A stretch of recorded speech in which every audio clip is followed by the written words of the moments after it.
Dealer brings you the thrilling adventures of the Shadow, the hard and relentless fight of one man against the forces of evil.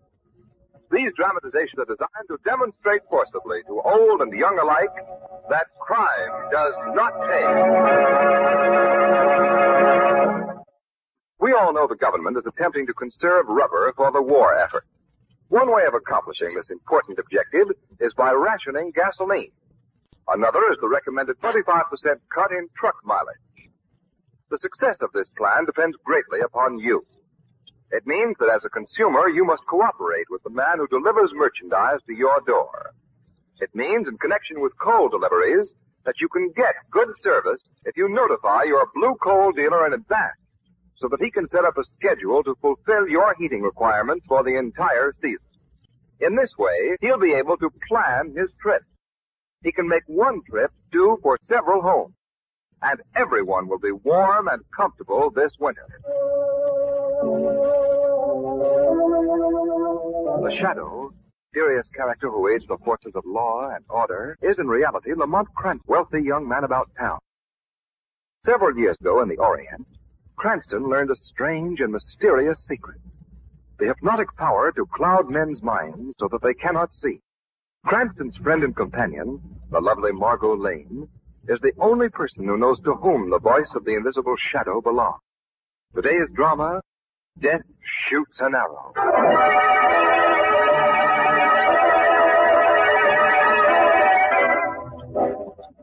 All right for us to go on in, Cardona? We have an appointment with the commissioner. Go right ahead, Miss Lane. Mr. Cranston. Boss is alone. Thank you. I'll be Margot. You? Pardon me, Commissioner, but my name is Cranston. Miss Lane and I thought we had a dinner engagement with you. Yes, and don't look now, but it's almost 8:30. Oh, I'm sorry. Sorry, I forgot. I've been studying this letter that just came by special delivery. It's anonymous. Anonymous? Yes, it worries me. It's about old Ben Marlowe and his family. You like to see it? Yes, I certainly would. Well, words cut out of newspapers and pasted on common stationery. Well, read it, Lamont. All right. Dear Commissioner, a great danger now hangs over the home of Benjamin Marlowe. The blow may fall at any moment. You can do nothing to stop it. A friend. Probably some crank. Or a criminal, tipping you off and defying you. You know, criminals like to feel wise and superior. Who is Mr. Marlowe? I seem to know that name. Oh, Marlowe's a grand old guy. Used to be rich, but he's broke now. Sick, too. Hasn't been able to walk for the last year. He lives in his old house with a grandson and granddaughter, I think. Wow. He's had a lot of fun in his time anyway. Tried every hobby there is, from archery to yacht racing. Well, it's late now. I'll go out and see him in the morning. Nothing will happen overnight. I wouldn't be too sure, Commissioner. Nonsense, Cranston. Well, come on, Miss Lane. Where shall we go for dinner?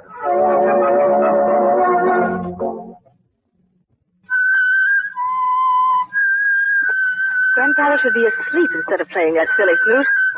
Oh, who's there? Who is it? It is Ando, Miss Enid. You startled me. What do you mean hiding there in the corner? Ando, listen. Music.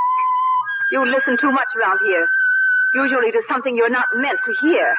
Not good to hate Ando. That sounds like a threat. I don't know why my cousin ever brought you from Guatemala in the first place. Go along. Ando, go, Miss Enid. Well.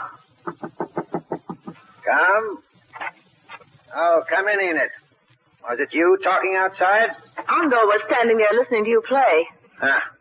That savage would kill you as soon as look at you. He gives me the shivers. Yes. I've been practicing on my flute. Was getting a bit rusty. Grandfather. Now, what's the matter? How did you get the flute? I left it on the mantelpiece. You can't walk. Who got it for you? Why, no one. It's right here beside me.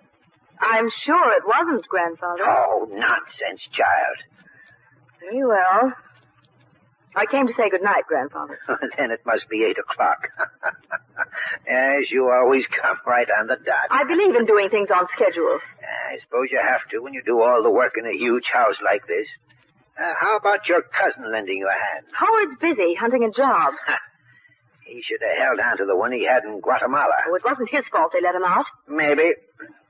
Oh, are you and Howard having your usual game of chess tonight? Yes, we are. Like a couple of old fogies promptly at 8:30. In the library as usual? I suppose so. A young girl like you staying at home every night. Now you ought to be gay, having a good time. Well, my dear, perhaps we won't always be broke. No, you won't stay at home and play chess with Howard all your life. I still have a few tricks up my sleeve.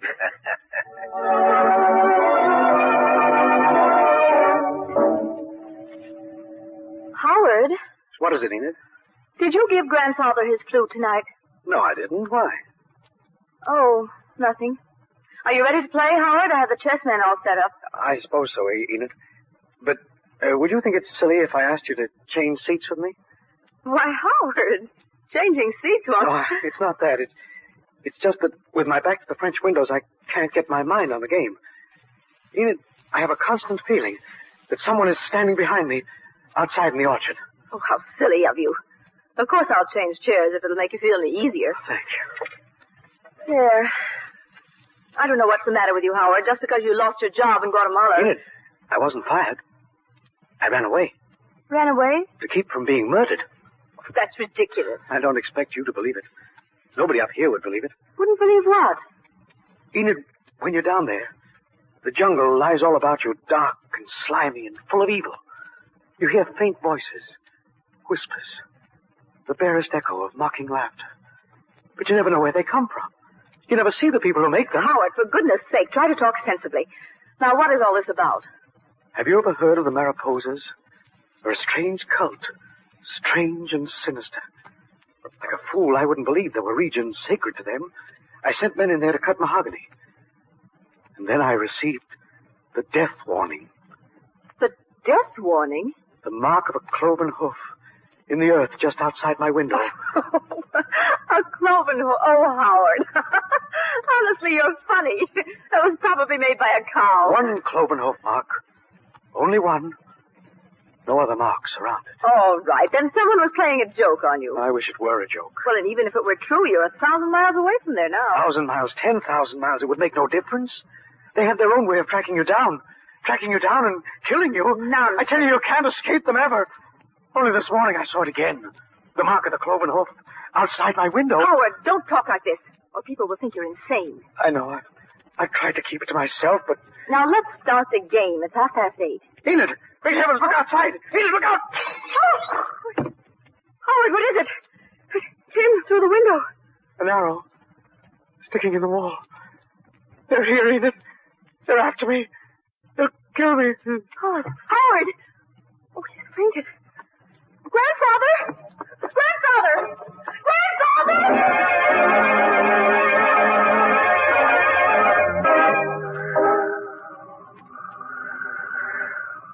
Ando, wait here. Someone must come to tree. Is someone? Come now.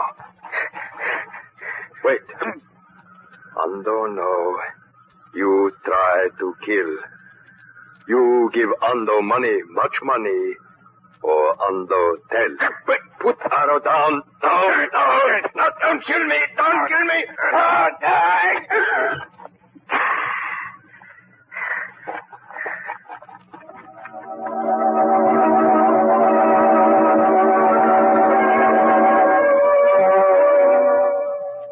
Well, Miss Lane, find anything on the menu you'd like for dessert? Anything? Oh, goodness, I find too many things.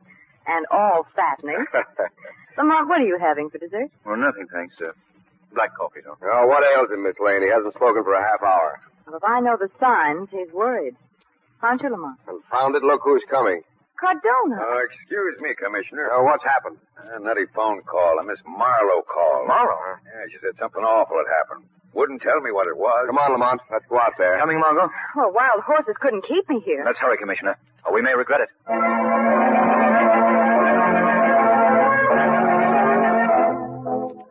Mr. Williams, you're not seriously suggesting that these, what do you call them? Mariposas, Commissioner. Yeah, you can't believe they followed you all the way from Central America to shoot an arrow through your library window. They meant to kill me. And they will. I don't expect you to believe it. Oh, some kid in the neighborhood has a bow and arrow, and a shot went wild. I find that hard to believe, Commissioner. Miss Marlowe, you two were playing chess when the arrow flew in? Yes, Howard upset the chessman when he got up. Yes, I see. From the direction they fell, I surmise Mr. Williams was facing the window. Yes. Usually I sit there, but tonight we changed about. Why? I was nervous with my back to the window. Mr. Williams, did you see anything outside the window? Yes, I saw a moth out there. A moth? A giant white moth flutter there. And beyond it, Yes, go on. a dark face seemed to float just beyond the glass. A man? They're not really men, I tell you. You mean the Mariposas, Mr. Williams? Yes. Miss Marlowe, what did you do after the arrow appeared? I went and phoned you, Commissioner. What did Mr. Williams do? Oh, he had... If you must know, I fainted. Yes. He regained consciousness just as your car came up the drive. You went right to the phone? No, first I went and knocked on Grandfather's door, but he didn't answer. I thought he was asleep. So I went to the extension phone in the upstairs hall and put in my call. You didn't look in to see if your grandfather was sleeping? The door was locked on the inside. Miss Marlowe, if your grandfather can't walk, how could he lock his door on the inside? I believe that he can walk a little, though he won't admit it. I see. Then you can't swear that Mr. Marlowe was in his room. Why, he must have been. There's no one else in the house besides you three? There's Hondo, an Indian servant I brought back from Guatemala. He could have shot the arrow. But he's always been so faithful. I despise him, and so does Grandfather. Oh, I see. Miss Marlowe, what's beyond the French windows? The old orchard. Let's go out by the window and take a look, Lamont. You coming, Margot? Yes, indeed. Now, be careful, Marlowe. It's dark out here. All right. Whew, it's windy, too. Storm coming up, Lamont. Yes. Well, I think we ought to round up that servant and ask him a few questions. Right. But let's take a look outside here first. An Indian and arrows, they go together. But if you insist on wandering around an orchard, I'll humor you. Here, flash your light on the ground there. There you are. No footprints. No human footprints, but what do you make of this? Well, a couple of triangular marks. What is it? The mark of a hoof, Weston. A cloven hoof. Oh, cloven hoof, my eye. Next thing you'll be saying it's a death warning. Perhaps it is. Lamont, do you mean that Howard Williams is really in danger? Grave danger, Margot. Well, maybe that Hondo is stalking him. Hey, where are you two going? Down into the orchard, Weston. Oh, wonder. Lamont, this place gives me the creeps. What are you looking for, anyway? A certain tree. Must be in this direction. There's plenty of apple trees here, and the probably... Margot, what is it? Oh, I stumbled over a body. Steady, Margot. What's wrong? What have you found? The Indian. He's dead. Look at the arrow sticking in his chest. Yes, Margot. He was stabbed with this arrow. Stabbed through the heart.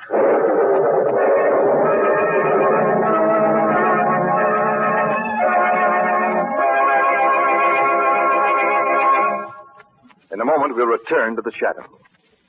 Right now, let's consider the case of a typical householder who has solved his fuel problem for the winter. Just how did you go about that, Mr. Smith? Well, first thing I did was figure out how much coal I need every month. I did that by looking up the bills for last year and working it out according to months. That's fine. The coal dealers tell me that even if you can give them a fairly close idea without being absolutely accurate, it will help a lot. Well, the closer the better, I figured. But I went down to the basement and estimated how much coal I had on hand. I had about half a ton at the time. That's not a great deal. Were you worried about running out? Yes, I was. But after I talked to my blue coal dealer, I felt a lot better. I gave him all the information, and he said he'd see that I was taken care of. And how has it worked out, sir? Fine, first rate. The blue coal dealer sees that I always have enough on hand to keep the furnace going, and that's good enough for me. The way I look at it, we're all in this together. Back to the shadow.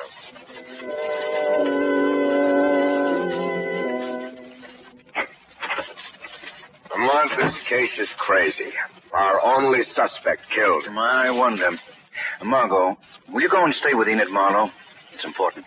Why, yes, of course, Lamont. Come upstairs, Lamont. I want to check the location of the phone Enid used. All right, Commissioner. You see, Enid and Howard can't have done that killing. They were together when it happened. Afterwards, he was out cold and she was foaming. So she says. Yeah. Say, Lamont, could old Ben Marlowe be mixed up in this? Well, since he can walk, he's a suspect. Yeah. And why should he want to keep his being able to walk a secret? I don't know. Oh, there's the phone Enid used. Yeah, we've got a murder, but there's no sense to it. I think Andu knew something and was killed to silence him. Let's have a talk with Mr. Marlowe. All right. Which is his room? Well, this is the only door that's closed. I'll knock. Try the door. It's not locked now. Oh, come in. What's the matter? What in time ails... Why, Weston, what are you doing here? Lamont Cranston. Mr. Marlowe, there's been a little scare here. Your granddaughter called me. Have you been asleep, Mr. Marlowe? Yes, for an hour at least. What's happened? An arrow was shot through your library window. It nearly hit Enid Marlowe. It's that Indian. I warned Howard and her he'd kill him as soon as look at them. Mr. Marlowe, what's this? I just found it tucked between the wall and the head of your bed. I don't know. It looks like a boot. Yes. Look, Commissioner. A boot that leaves a print, like a cloven hoof. Andor must have stuck it there while I was sleeping. How could he when your door was locked? Why, it wasn't locked. Marlowe, you hated this servant. What would you say if I told you we just found him in the orchard, stabbed to death? I'd say good riddance. That's what I'd say. Mr. Marlowe, we learned tonight that you can walk and are keeping it a secret. That's my business. Ben Marlowe, I'll have to arrest you. Now, wait, Commissioner. Don't act yet. We need to know something else. I of all the outrages. Send my niece to me. I want my lawyer. Marlowe is busy now, sir. I'll tell her in a little while. Come along, Lamont. Commissioner, I'll have your scalp for this. Lamont, Ben Marlowe's lying about that locked door. He can walk. He knows archery. He hated the Indian, and he killed him. Why shouldn't I arrest him? Because I want you to arrest Enid Marlowe at once. Lamont, you're crazy. I'll do nothing of the sort.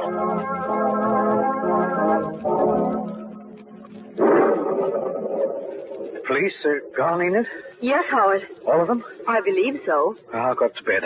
I'm exhausted. I'm going to sit here and read a while. I'm not sleepy. Well, don't stay down too long. Only another half hour. That's long enough.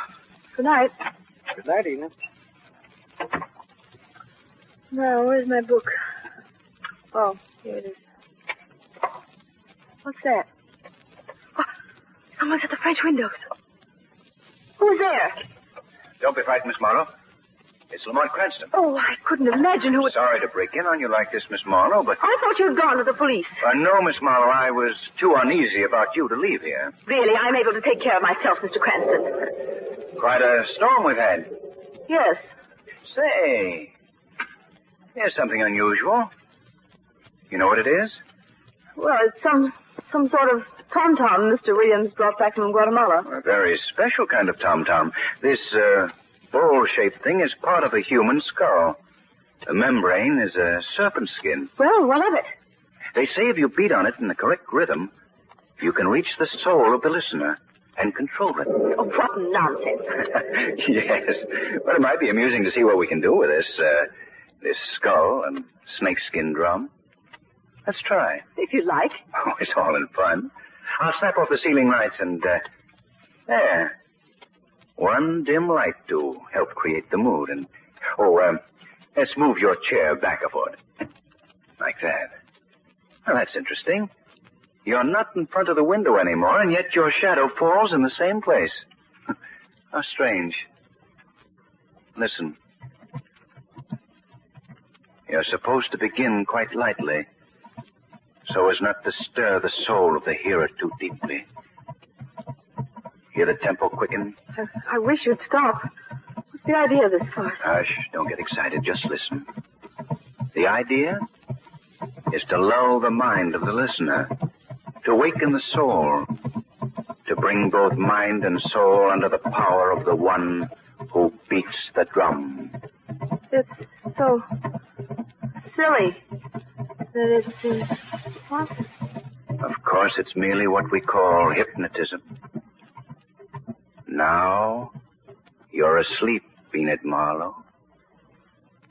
You will sleep until I waken you. You'll not know that I've hypnotized you. You will sit here in this chair until the arrow breaks the window. Then you will rise.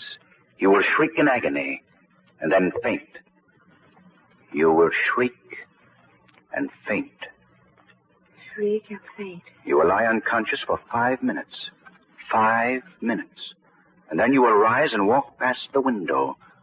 Walk past the window. Past the window. Now, wake up, Miss Marlowe. Wake up. What? What are you saying? You seem drowsy. I spoke to you. I'm not the least drowsy. Well, that's good. Now, will you please excuse me for a few minutes? I've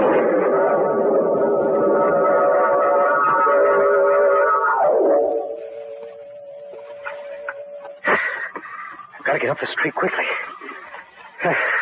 I'd like to show Cranston and that stupid policeman this death machine of mine. Using a crossbow in this day and age to commit murder. No one would believe it. There she is. Enid's in her chair. I can see her shadow. My bow is aimed directly at it. Now, to wind up the bowstring. All ready. Now, go. I hit her. She fell. She's dead. What's that? I thought I heard... There's no one. Oh, yes, Howard Williams.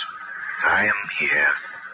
Right at the foot of the tree. I can't see anything. I am the Shadow. The Shadow? I've heard of the Shadow. Many criminals have. Criminals like you, Howard. Murderers. I saw you shoot that arrow that broke the window. Oh, you saw me do it, Shadow? You stood and watched me kill Enid? And you admit it? Why not? There's nothing you can do, even if you are human and could testify in a court, because you're an accomplice. It's true, I didn't try to stop you. That's right. I didn't kill Enid. We killed Enid, you and I. Why did you do it? To get my grandfather's money. I thought he was poor. That's what everyone thinks. But he owns land in the tropics that's worth $100,000, and only I know it. You killed Enid so that you could be the only heir? Yes, of course. And soon you plan to kill your grandfather? Yes, but suspicion will never fall on me. Why did you kill Amdo? He tried to blackmail me and got what was coming to him. The police will think it was the Mariposas who got him, that they killed Enid trying to get at me. I've planned everything. You even wrote the police an anonymous warning, didn't you? I wanted them to hear about the Mariposas, the boogeymen that I invented. I'm safe, I tell you perfectly. Enid's dead. Is Enid dead, Howard? Are you sure? What? Look at the window. See? It's Enid's ghost. No, Enid's alive and well. No, that's impossible. It's the truth. Now am I your accomplice, or will I dare to give you up? You think you've beaten me. I know where you must be standing, even if I can't see you. I'll shoot you. you meddling! Look out! No! Howard, don't try to move. I can't move. I slipped. The arrow's in my chest. He's dead. Paid for his crime with death.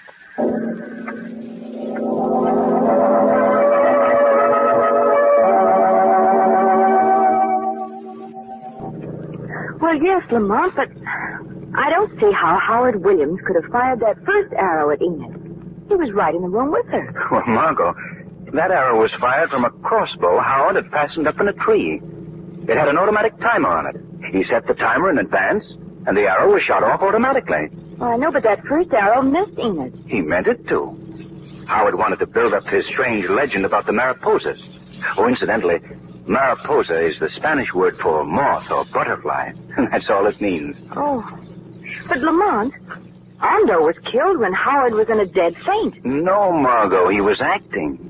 As soon as Enid dashed upstairs, Howard ran for the orchard to remove his bow. He met Ando and killed him. Then he dashed back and fainted all over again. Ironic, isn't it? What's ironic? His own dodge gave me the idea of how to fool him. I knew Howard wouldn't use the automatic timer when he tried to kill Enid. He'd shoot the arrow himself. So I moved her chair from in front of the window without changing the position of her shadow. Then I hypnotized her so that she would scream and faint when Howard shot. He thought he'd killed her, and he confessed.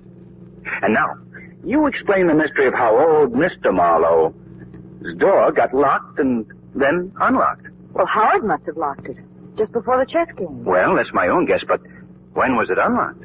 Well, when you and I and the commissioner went into the orchard. And he must have hidden that boot there at the same time. Right.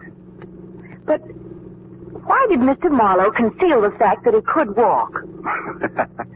Because of something you wouldn't understand, Margot. Masculine pride. Really? Yes, Margot. Ben Marlowe can walk. But it's a pretty wobbly sort of walk, and he's a proud old guy. Do you mean that he was ashamed to be seen? Yes. He wanted to wait until he could walk in on Eden straight and quick and strong as ever. Well, I'll never understand men as long as I live.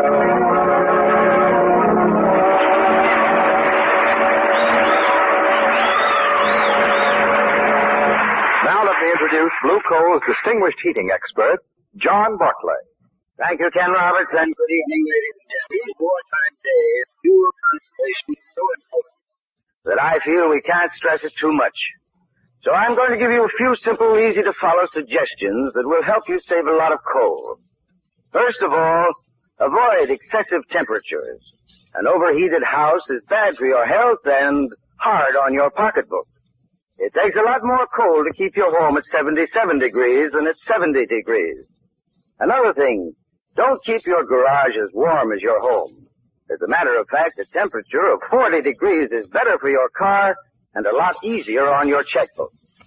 And friends, if you believe in plenty of fresh air in your bedroom and keep the windows wide open, close the bedroom door tight. You'll avoid chilling the rest of the house and wasting coal to heat it up again. And if you have a sunroom, don't try to heat it. The large window area makes it too expensive to heat. But if you must heat it, equip it with storm windows and weather stripping to conserve coal. Finally, always close outside doors promptly. A little gossip by an open door will chill your house and waste coal. Now, folks, these are easy precautions to take, and it's surprising how they do save valuable fuel. I thank you.